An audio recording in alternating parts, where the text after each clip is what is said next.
But no matter what the fuck was going on with me, I couldn't be depressed. America don't give a about a tragedy. We are the The only thing that you can count on is your God and yourself. And only half of that's true. Katt Williams' tragedy is beyond heartbreaking. It started when he was 13 and chose to sleep in a Miami park rather than go home to his parents. It was a confusing time, but yeah, I had a childhood. I was grown, but I at 5 years old, I was in front of 10,000 people giving a performance. That homeless kid became one of America's greatest comedians, only to watch his own brilliance slowly destroy him. I'm just gonna go ahead and announce my retirement from stand-up. I'm kind of done. This is how survival became self-destruction. Micah Sierra Williams learned to read when he was 3 years old, but his parents saw this gift as a weapon to be controlled.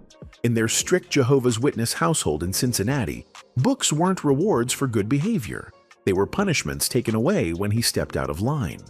While other children were grounded to their rooms, young Micah was banned from the one thing that brought him joy: reading. I love to read. I was voracious because they told me when I was young that knowledge was powerful. That knowledge was power, and I had studied powerful people. His father, John Cornell Williams, had been involved with the Black Panther Party, fighting for justice in a world that seemed determined to crush it.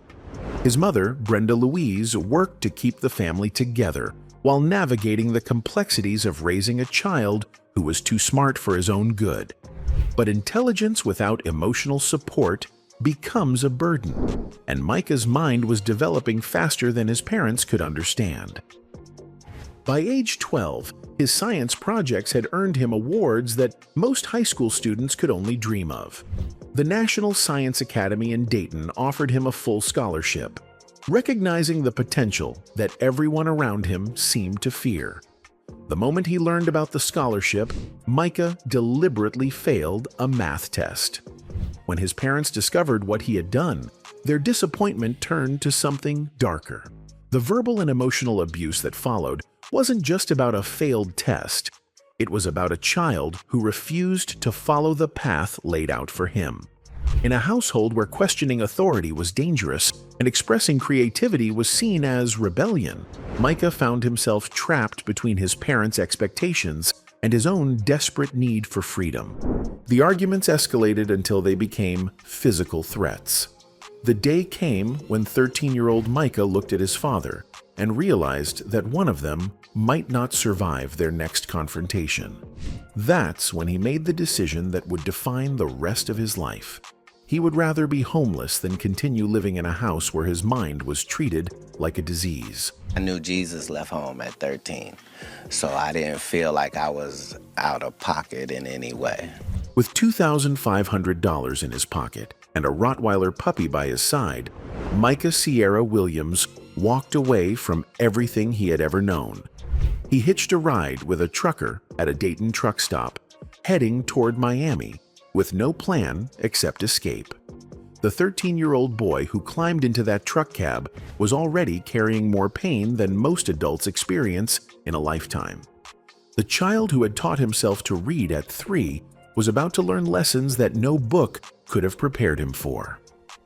The park in Coconut Grove, Miami, became home for the next 4 years. While other teenagers were worrying about homework and dating, Micah was learning how to survive on the streets with nothing but his intelligence and his determination to never go back.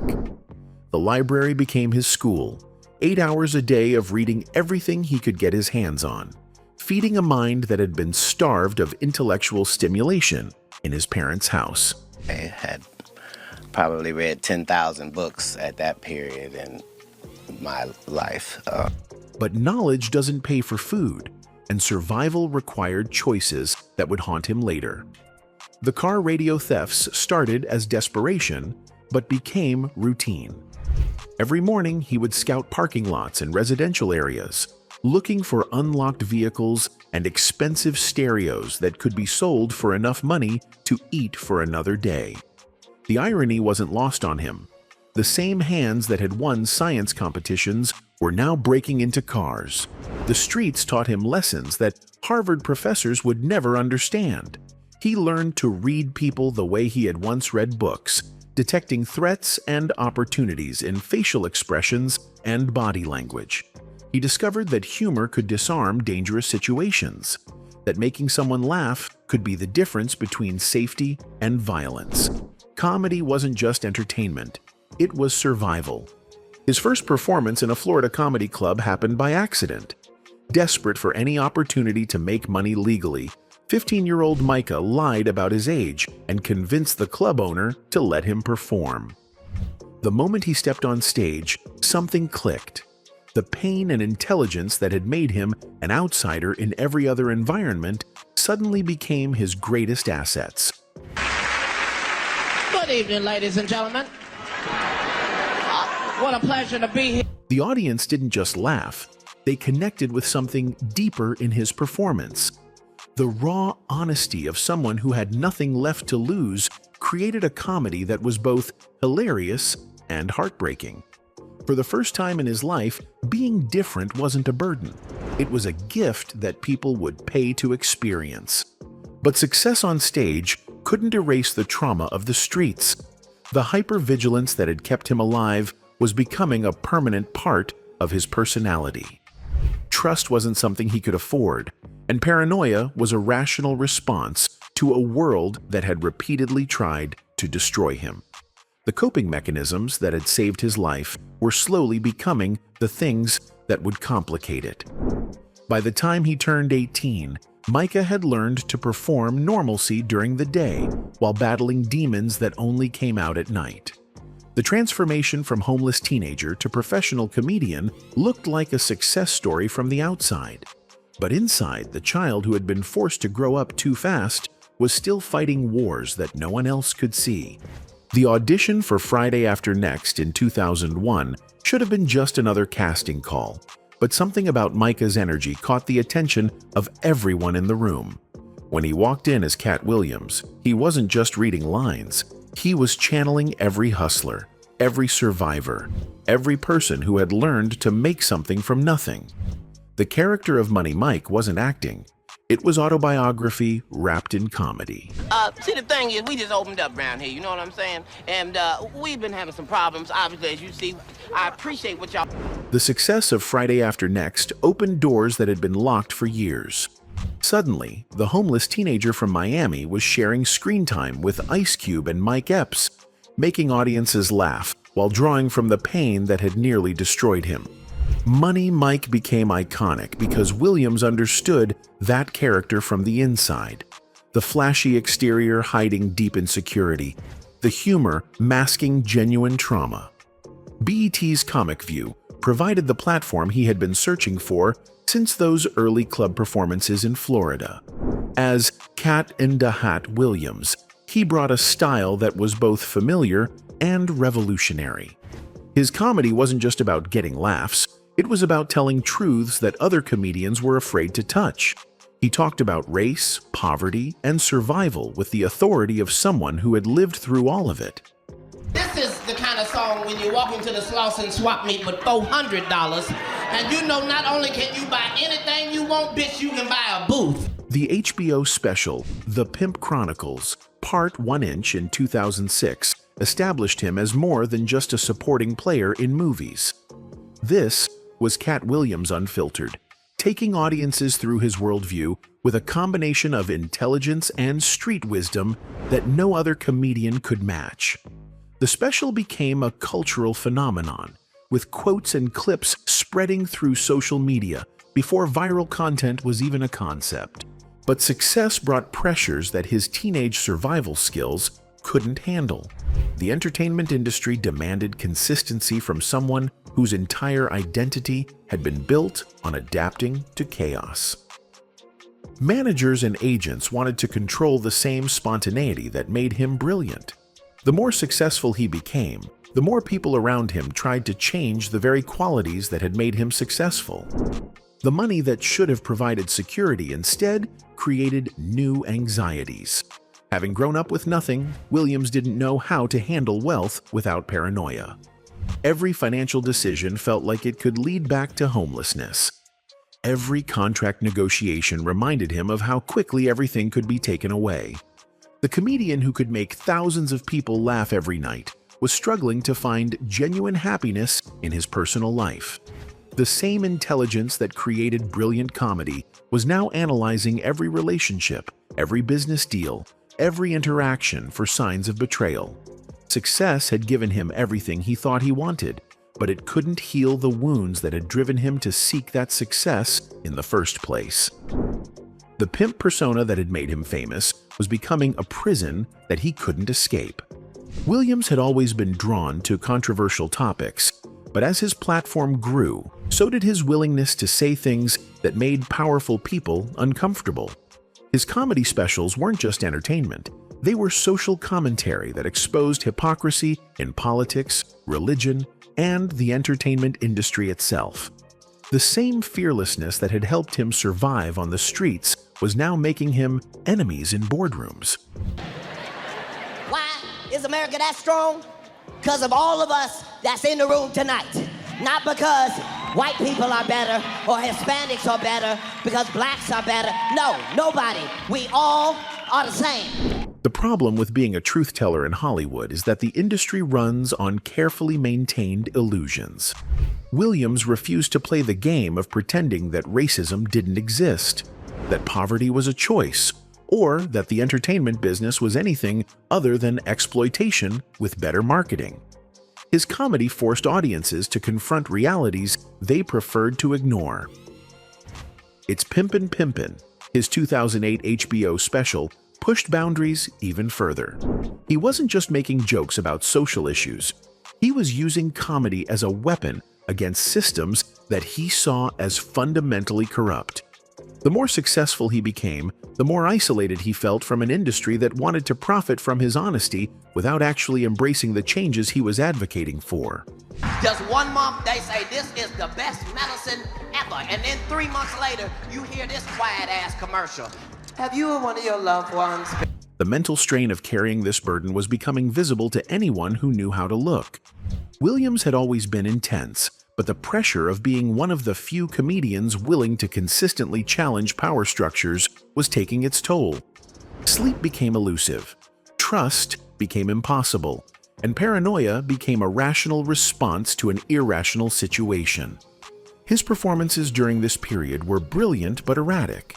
Some nights, he would deliver career-defining sets that left audiences speechless. Other nights, the weight of everything he was carrying would overwhelm his ability to perform. The inconsistency that had once been charming spontaneity was becoming a liability that concerned everyone around him. The breaking point came when Williams realized that his success was being used to legitimize the same systems he was trying to expose. His presence on major networks and in mainstream movies was being marketed as progress, even though the fundamental problems he talked about remained unchanged. He was becoming a pressure valve for social tension rather than a catalyst for actual change. The comedian who had started performing as a way to survive was discovering that success in the entertainment industry required different survival skills. The question was whether he could learn to navigate these new challenges without losing the authenticity that had made him successful in the first place. The answer would come in the form of a mental health crisis that would change everything. November 2008 marked the beginning of Williams's most public struggle with mental illness. Family members in South Carolina became alarmed when he arrived, wearing nothing but a bathrobe and a towel wrapped around his head, wandering the Mount Vernon Inn property in the early morning hours like a lost child. When police found him, he asked for directions to the nearest hospital, a request that would prove to be more prophetic than anyone realized. Well, 4 caught up with Williams as he was ejected from a South Lake Union hotel around 7 p.m. On Sunday, Williams was arrested after an altercation at a nearby restaurant. Police say he argued with customers and threatened the manager. The 2-week psychiatric hospitalization that followed revealed what friends and colleagues had suspected for years. Williams was battling bipolar disorder and schizophrenia.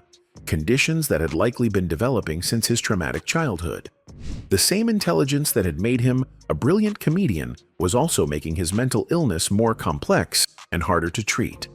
The tragedy of Williams' mental health crisis wasn't just personal. It was a reflection of how society treats mental illness in the Black community, where seeking help is often seen as weakness, and where the healthcare system is not designed to understand the complex trauma that shapes conditions like his. The years following Williams's hospitalization became a public exhibition of mental illness in real time. His behavior became increasingly erratic, with incidents that seemed designed to destroy everything he had built. In 2016, surveillance footage captured him sucker punching a 7th grader in Georgia, then being choked out by the child in what became a viral humiliation that defined a new low point in his career.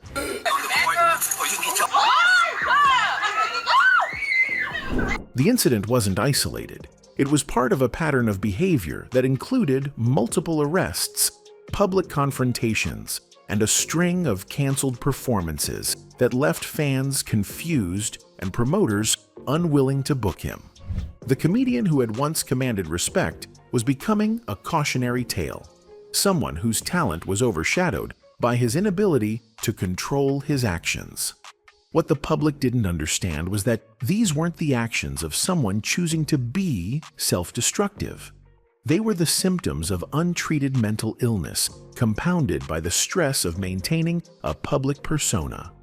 Williams was fighting a war on multiple fronts, against his own brain chemistry, against an industry that profited from his stability but couldn't provide support for his instability, and against a society that was more interested in his failures than his recovery. The legal troubles that accumulated during this period read like a catalog of someone desperately crying out for help.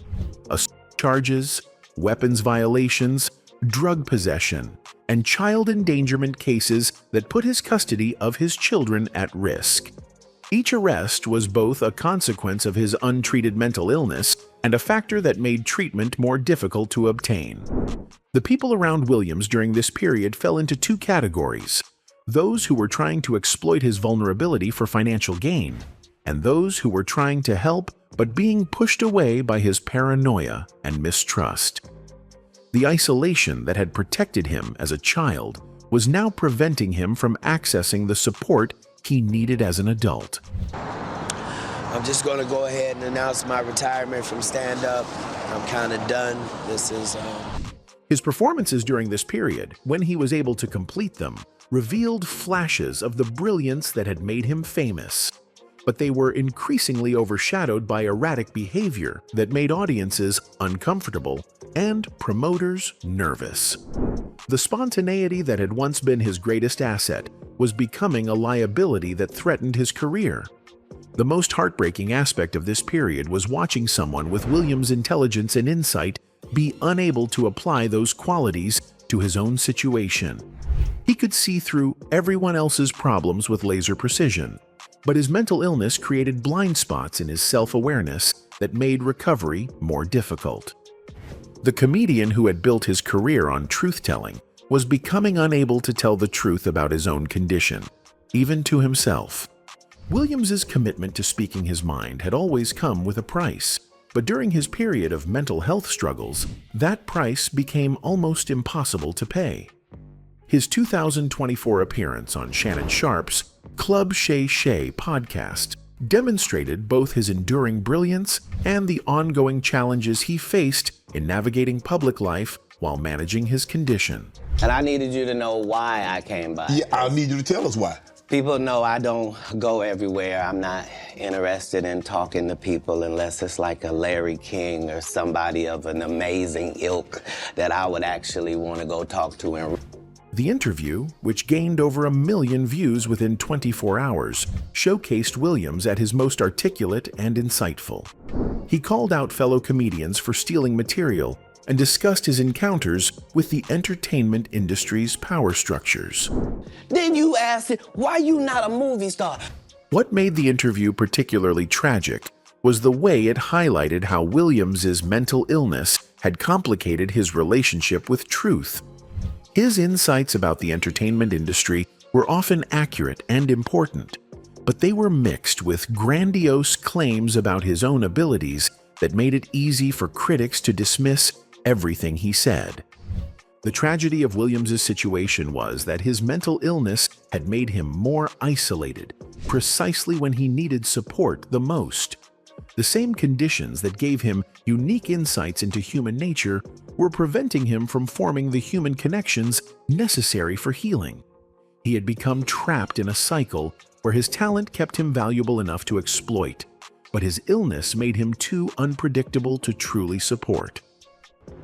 The man who had spent his career exposing uncomfortable truths was discovering that the most uncomfortable truth was his own need for help, a need that his mental illness made it almost impossible for him to accept or pursue effectively. The entertainment industry that profited from his talent never developed systems to support performers like Williams, who came from trauma and carried psychological wounds that success couldn't heal. Instead, it created an environment where his struggles became part of his marketability. The crazy comedian whose unpredictability was both a liability and a selling point.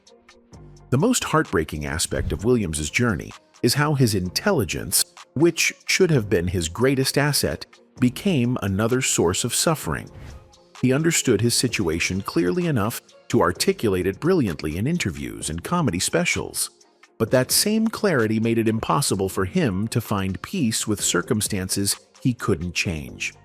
His influence on comedy remains undeniable. Countless performers have adopted elements of his style and approach to social commentary. But his legacy is complicated by the tragedy of watching someone with his gifts struggle with demons that talent couldn't overcome. The industry that celebrated his genius failed to protect the person behind the performance. Williams continues to tour and perform because comedy remains the one space where his trauma transforms into something beautiful. On stage, the pain that has defined his life becomes the source of laughter and insight for audiences who recognize their own struggles in his stories. But off stage, the battle continues against mental illness, isolation, and a world that demands his authenticity while being unprepared to support the cost of that authenticity. The tragedy of Katt Williams isn't that he became mentally ill. It's that he became mentally ill in a society that profits from Black pain without providing pathways to Black healing. Anyway, that's it for the video, folks. Bye.